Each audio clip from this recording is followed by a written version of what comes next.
Nous sommes présentement au siège social chez Aldo en compagnie de Patrick Beaulieu. Allô, Patrick. Salut. Donc, cette année, tu fais le Dakar. Eh bien oui, Francesca, je suis vraiment fier de vous accueillir ici dans les locaux d'Aldo. C'est très différent des environnements qu'on a habituels. Puis d'habitude, on n'a pas d'alcool sur la piste. Alors, on en profite tant et c'est ça, on va pouvoir prendre un petit verre durant votre entrevue, je suppose. Parfait. Peux-tu nous parler un petit peu, qu'est-ce que le Dakar? Bien, en fait, le Dakar, c'est la plus grosse course de véhicules motorisés au monde. C'est la plus longue course d'endurance. On parle de 8000 km et c'est une course qui dure 15 jours avec seulement qu'une journée de repos. Mais attention, la journée de repos, ce qu'ils font, c'est que c'est la 8e journée. Et puis la journée 7, bien, ils te la mettent tellement longue. Et puis le règlement dit que tu peux arriver avant 5 heures de l'après-midi de la journée de repos. Ça veut dire que tu peux être parti à 7 heures le matin, tu vas avoir roulé toute la journée, toute l'après-midi, puis après ça, toute la nuit, et puis une grosse partie de la journée après, puis c'était ça ta journée de repos. Tu sais, fait qu'il te reste la nuit, puis tu repars, ouf! T'as les mes culottes. On va faire un autre plan. On va filmer ici, là. Non, filme ici, là. Juste le chat. T'as-tu vu ça? Touf! Je l'ai-tu ouvert trop vite, c'est pour ça? Tu l'as brassé. Tu l'avais brassé. C'est quoi ton background pour pouvoir faire le Dakar? En fait, tu peux pas décider du jour au lendemain que tu t'en vas faire le Dakar parce que ça prend beaucoup de préparation. Ça fait 15 ans que je fais des courses d'enduro-cross pour me préparer pas nécessairement à venir au Dakar, mais c'est parce qu'on fait ces événements-là, parce que c'est une genre de simulation du Dakar. Mais mon rêve depuis au moins 15 ans, c'est d'aller faire le rallye du Dakar. Donc, ça fait un bon bout de temps que je fais les courses d'enduro-cross. J'ai récolté quelques bons titres là, dans mes bonnes années 2005-2006, puis 2009-2010, c'était très bon. J'étais 2 fois aux 6 jours d'enduro, Nouvelle-Zélande et Chili. Et puis, l'an dernier, j'ai eu l'opportunité avec l'équipe d'Aldo Racing de naviguer, donc en fait lire le chemin puis décortiquer le roadbook pour pouvoir passer au travers du trajet du Dakar. Donc, on a été les premiers Canadiens l'année passée à terminer le Dakar sur 4 roues. Y a-tu eu des péripéties par rapport à ça? Ah, on en a eu quelques-unes en fait. J'en ai une entre autres, c'est que étant donné que je suis pas quelqu'un de voiture, nous, en moto, les gens de motocross, souvent, on a ce qu'on appelle un lead brace. Donc, c'est un limiteur pour le cou, pour pas se faire mal dans le cou si on tombe. Et puis, en voiture, ils ont un hand, c'est un autre genre de protecteur qui s'installe sous les courroies de la ceinture. Et puis, au hands, il y a 2 sangles qui s'attachent sur le casque pour limiter ta tête si tu as un choc. Et puis, moi, les miennes ne semblaient pas s'ajuster, en tout cas. Et puis, c'est des gens qui m'ont prêté le hands. Et puis, David, mon pilote, a sauté.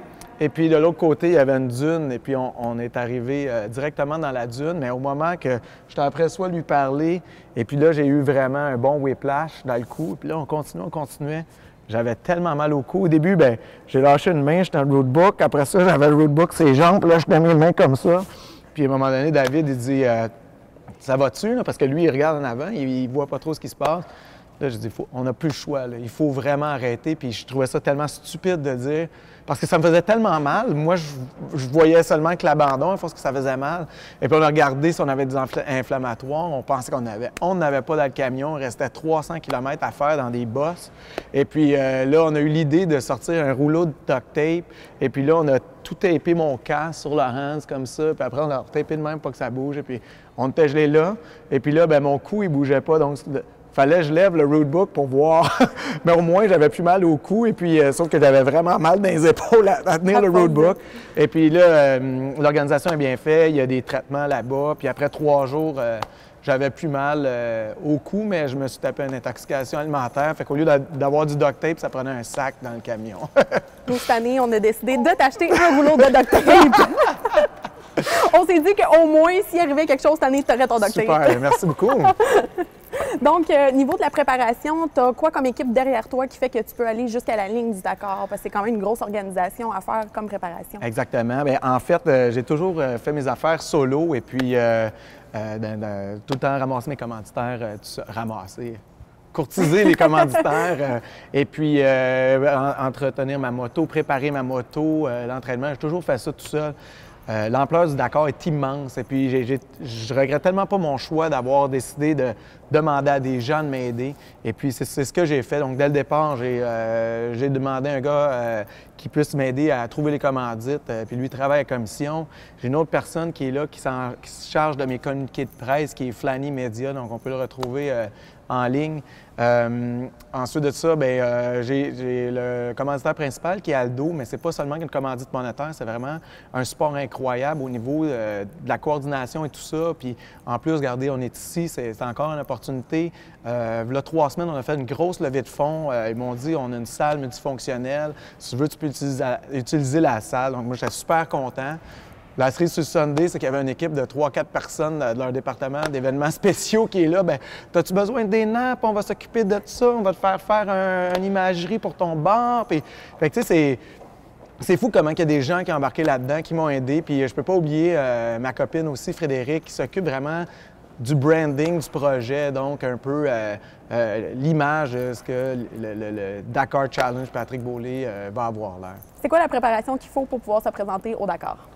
En fait, ça commence loin. Comme je vous ai parlé, il y a les années antécédentes de compétition et tout ça. Moi, j'ai divisé ça en plusieurs volets. Il y a la préparation mentale, il y a la préparation physique, il y a l'établissement du budget, puis la préparation aussi de l'équipe qui va nous aider puis pour aller au Dakar. Donc, le mental, bien, je pense vraiment pour bien se préparer mentalement, c'est qu'il faut vraiment travailler sur sa confiance personnelle, s'encourager. Tu sais, quand tu fais un bon move, c'est beau, hey, j'ai bien fait ça. Tu fais un mauvais move, hey, j'en ai déjà fait des meilleurs, puis je continue. Il faut que tu arrives là-bas quand même avec, pas une tête enflée, mais une tête forte. Il faut que tu sois prêt et sûr de toi-même. Oui, puis que tu saches où ce que tu vas avec tout ça. C'est ça. C'est ça. Faut pas te dire, ah, ben moi, je suis pas tellement bon là-dedans. Des gars comme Cyril Després, Marc Coma, c'est les gars qui se battent pour la première et la deuxième position. C'est fou, là, comment que ça va vite, ces gars-là. Je suis vraiment choyé parce que je course avec ces gars-là sur le même circuit. Puis ensuite de ça, je suis doublement choyé parce que j'ai rencontré Cyril Després cet été. Le gars est super gentil. Tu peux parler avec lui, pose toutes les questions que tu veux, il te répond, même par courriel. En dans une journée, il me répond à mes questions. Juste ça, ça aide énormément. Donc ça fait partie vraiment de la préparation, tout ce qui est coordination, d'envoyer les pièces, vraiment sortir quelle pièce de rechange que tu as besoin. Puis, il y a beaucoup de logistique là-dedans. Ensuite de ça, préparation de l'équipe, bien, comme j'ai expliqué précédemment, toute notre équipe en place autour de soi et puis travailler avec cette équipe-là. Puis c'est comme une entreprise un peu. Hein? Tu as un team qui travaille avec toi, il faut toujours que tu les alimentes, puis eux, ils vont te rapporter aussi. Donc, c'est de garder toute cette chimie-là dans l'équipe tout au cours de l'année. J'ai commencé ça... dans ma tête, là, ça s'est passé sur le podium l'année passée. Au jour 15, qui était le 15 janvier, bien moi, jour 16... dans ma tête, c'était en moto qu'elle allait se passer cette année. Puis c'est certain que ça a baissé tout le temps un petit peu vers le mois de mai parce que tu te rends compte que ça coûte tellement cher. Puis je disais, Colin, je serais pas capable d'y aller, ça coûte bien trop cher. Puis malgré que je travaille chez KTM, ça a été difficile de trouver une 450 Rallye Replica pour faire ça. L'importation est compliquée, il y a plein de choses. Donc, c'est ça, préparation mentale. Puis j'arrive maintenant à la préparation physique. Bien, moi, ce que je fais beaucoup, c'est que cet été, j'ai couru tous les enduro-cross, pas nécessairement pour ramasser des points au championnat, mais vraiment pour me garder en shape tout le temps. Et puis, parce que je trouve pas qu'il y a un meilleur entraînement que de faire un 2h30 d'enduro-cross FMSQ que tu te donnes à fond, parce que va dans le gym, puis ça... Je pense pas que tu puisses battre ça. On s'entend qu'il y a quand même une bonne différence que tu passes de l'auto à la moto. Il y a quand même, c'est pas le même challenge. Bien, c'est certain. Dans la voiture, j'étais assis, on est attaché, et puis c'est certain que tu t'es brassé de gauche à droite. Ma préparation pour la voiture, c'était une préparation mentale, et vraiment mentale, puis on y est tout le temps avec les boys de mental toughness. Ça prend vraiment le mental toughness quand tu t'en vas là-bas. Là. Tu sais, je me suis blessé au cou. ben tu as vraiment envie de tout sacrer là parce que tu ne l'endures plus le coup. L'intoxication alimentaire, tu sais, quand tu es malade, tu ne rentres pas travailler. Là, c'est le contraire. Il fallait que je reste concentré à donner les bonnes indications parce qu'on peut rentrer dans un trou, un ravin, briser la voiture. Et puis là, ben, tu régurgites puis tu es en train de lire. Mais c'est drôle parce que là, en disant ça, je viens de partir à rire parce que David, quand on conduisait l'année passée, il dit « Tu veux-tu qu'on arrête, man? Ça marche pas, là. » Fait que là, tu sais, après avoir régurgité, tu sais, je dis « No, man, no worries. I trained puking out while I was reading a rude book at home. » Fait que juste pour lui dire « Regarde, je suis prêt mentalement. Occupe-toi pas de ça. » On s'en va à Lima, là, tu sais. Fait que c'est vraiment une très grosse préparation mentale. Puis préparation physique, bien, comme j'ai dit, j'ai fait les endurocross cet été. Et puis aussitôt que j'ai arrêté les endurocross, parce que je me suis gardé un 3 mois pour pas me blesser, parce que si je tombe, je me casse un fémur, bien, je peux avoir 40-50 000 déjà d'investis, puis que je peux pas récupérer, puis j'ai pas les moyens de dire je le refais l'année prochaine. Donc, j'ai arrêté de rouler en moto, et puis j'ai vraiment commencé le gym. Je fais du CrossFit à la Batcave, et puis c'est vraiment très difficile physiquement, puis du jogging 3 fois semaine. Donc, c'est ça qui me tient en shape présentement, là. Puis, une journée typique au Dakar, c'est quoi? Journée typique, exemple, le matin du jour 12, ben tu te lèves de ta petite tente, c'est des petites tentes Quencha, là, tu sais, que tu pitches dans les airs, puis qu'il y a des pop-up tents, c'est des vrais pop-up tents, puis pour la plier, tu fais juste ça avec les cerceaux, puis tu l'attaches, c'est réglé. Tu te lèves, tu vas déjeuner, les bivouacs, c'est des chapiteaux un peu, et puis il y a des cuisiniers qui sont là. La bouffe est très bonne, tu te lèves, tu manges, tu jases avec les personnes qui sont là, de la journée d'hier, ta préparation un peu pour le lendemain. Puis là, ben, tu t'en vas t'habiller, parles avec ton mécanicien. Comment que c'est, tu sais, la moto, y avait-tu bien des choses? Parce que lui, il a travaillé toute la nuit sur ton véhicule.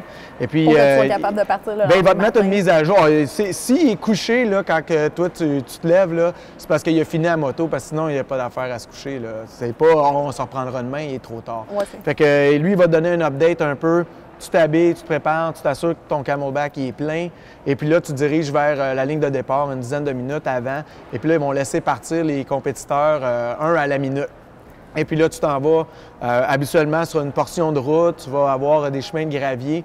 Et puis là, tu vas arriver à une section spéciale. Mais tu arrives à la section spéciale, ça fait peut-être 300 km que tu te tapes déjà, soit de trafic de ville, de routes sinueuses ou encore de gravier. Et puis là, la spéciale, c'est vraiment un peu comme en vélo, le contre-la-montre. Ça va être chronométré à la seconde. Et puis là, encore là, ils laissent partir les compétiteurs à la minute, mais là-dedans, il y a des dépassements. Là. C'est vraiment le plus vite que tu peux. Et puis, la spécial test peut durer 500, 600, 700 km. Donc, vous comprendrez que pendant une spéciale, même si tout est calculé à la seconde, bien, il faut que tu arrêtes aux toilettes dans le désert parce que, veux pas, faut que ça se passe. T'sais. Fait que tu brises, bien, tu vas te réparer durant la spéciale. Tu brises pas, parfait, tu continues, tu fly, puis tu vas prendre moins de secondes pour la faire. Puis une fois rendu au bivouac, qu'est-ce qui se passe? Bien, en fait, au bivouac, là, tu rencontres ton mécanicien, puis tu lui dis « Hey, j'ai eu une super journée, c'était vraiment hot. La moto a très bien été, ou encore c'est un problème, tu vas lui dire qu'est-ce qu'il y a eu comme problème. Tu veux tout de suite lui faire une mise à jour pour que, immédiatement, dans sa tête, il commence à savoir sur quoi il va travailler. Et puis, tu lui laisses la moto, tu te sépares dans le fond de la moto parce que tu as besoin aussi de te séparer pour avoir ton temps à toi pour que déjà le lendemain arrive puis que tu ailles out, de sauter sa moto. Le but de l'organisateur, c'est de t'écœurer d'être là-dedans, c'est de te brûler. Là. Ils veulent qu'il y ait moins que la moitié des gens qui terminent. Donc, c'est psychologiquement qu'ils vont avoir les gens. Tu vas être fatigué, mais psychologique va vraiment te mettre à terre. Fait que lui va commencer à travailler sur ta moto. Toi, immédiatement, l'idéal, c'est de boire quelque chose de froid, quelque chose qui va être quasiment une récompense d'arriver au bivouac pour que dans ta tête, le lendemain, tu dis « Ah, je vais avoir un Gatorade froid » ou quelque chose comme ça. T'sais.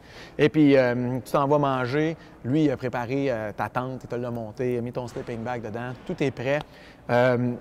Ensuite, il faut que tu ailles à la rencontre pour savoir c'est quoi la journée du lendemain. Donc, ils vont te donner des notes de route, des gens qui sont allés explorer le terrain la journée d'avant. Tu vas prendre des notes dans ton cahier de notes.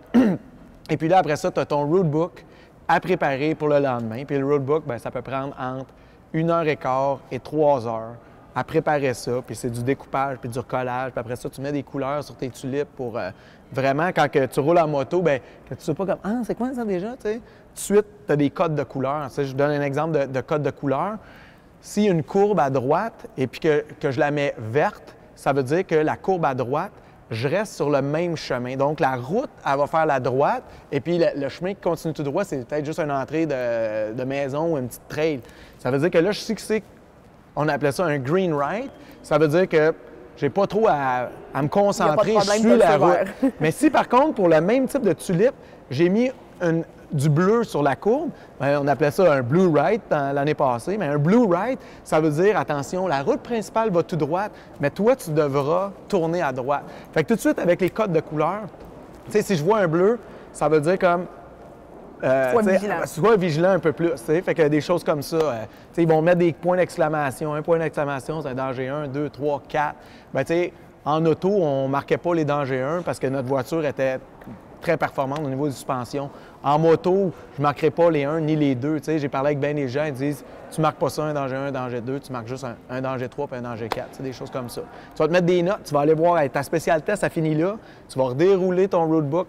À 50 km avant, tu vas marquer « Go, il reste juste 50 ». Moi, c'est de même que je me motive. Là, je vais me mettre des notes aussi dans mon roadbook pour vraiment me primer. Parce que, veux pas, ça fait longtemps que tu roules. Puis, veux pas, tu as beau partir avec un beat. Hein, si je t'envoie courir ici, bien, à un moment donné, ta vitesse, ça va toujours comme baisser un peu si tu ne te remotives pas. C'est de même que tu vas chercher des secondes supplémentaires. Fait que l'objectif, c'est d'avoir un bon résultat aussi. Là. Donc, il y a une grosse préparation à faire avant et sur place. Ah, les deux. Les deux. On a vu via ton Facebook que la Hollande avait été un petit peu plus compliquée que prévu. Oui, c'est ça. Puis c'est pas nécessairement parce que j'étais à Amsterdam en passant. Non, je me suis soit fait voler mon passeport ou je l'ai égaré. Et puis, petit conseil à tous, gardez ça avec vous dans vos poches parce que ça coûte très cher. Ça m'a coûté comme 1200 quelques dollars et 3 jours pris là-bas, que tu es obligé de reprendre des hôtels, puis tu attends, puis tu vas à l'ambassade, puis... Ils sont pas plus pressés qu'il faut. Spécialement, ils fêtaient la journée du souvenir pendant que j'étais là. Fait que je m'en souviens pas mal de mon voyage à Amsterdam. Mais le but premier d'aller en Hollande, c'était de tester la moto. Donc, la moto que j'ai utilisée ici, c'était plus une moto pour la pub puis représenter le commanditaire. Mais en fait, la moto qui va servir au rallye, c'est une moto qui est faite chez KTM, bien entendu. C'est un modèle spécial. Je suis bien chanceux. Ça coûte cher, mais au moins, je pars avec des bonnes bases. C'est la même moto que Coma puis Després. Et puis, je l'ai fait expédier directement en Angleterre chez Rally Raid UK. Et on a été en Hollande parce que, étant donné l'automne, c'est à peu près la seule place en Europe qu'il y a du sable puis que tu n'es pas dans le bout jusque-là.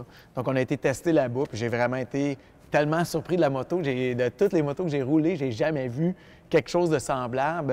Elle contient 36 litres d'essence et puis vide ou pleine d'essence, j'avais de la difficulté à voir la différence, même dans le sable. Donc, les suspensions sont incroyables. Le moteur aussi, la puissance, les vitesses sont très, très longues. Le mécanicien qui est venu avec moi, Jean-François Charlot, qui travaille chez Enduro KTM, en fait, a beaucoup d'expérience, on n'en revenait pas comment il y avait eu beaucoup de détails qui avaient été pensés sur cette moto-là. Donc, au niveau de la moto, on est prêt. J'avais fait expédier aussi avec la compagnie OEC qui, si jamais vous avez besoin d'envoyer une moto outre-mer ou quelque chose comme ça, ils sont incroyables. On avait envoyé toutes mes pièces de rechange que j'avais commandées ici via des deals spéciaux. Et puis, on avait envoyé tout ça là-bas. J'ai pu tout emballer, tout sceller parce que toutes les pièces s'en vont sur un bateau après vers le Pérou. Et puis, tout mettre ça dans les compartiments du camion. Donc, quand je vais arriver au Pérou, je sais exactement tel boulon, il est là, puis la chaîne est là. Je suis vraiment prêt. La moto est testée, elle est rodée, l'huile est changée. On est vraiment, vraiment prêt.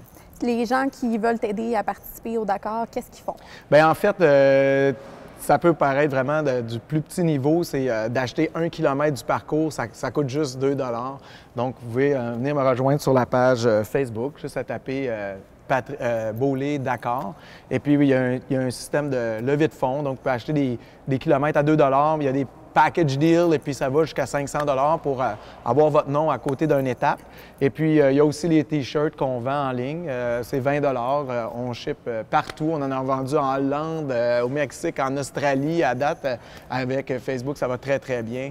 Et puis, bien entendu, il me reste encore une belle place pour un commanditaire majeur dans l'équipe si une compagnie serait intéressée ou une personne fortunée. Nous, avec MSQ, on a décidé de t'acheter quelques petits kilomètres. Au tabarouette, c'est pas grand-chose, c'est mais au moins, incroyable. on peut t'acheter quelques Wow. kilomètres. Fait que, Incroyable! Hey, merci beaucoup. ben, ça fait plaisir. Merci, Brian.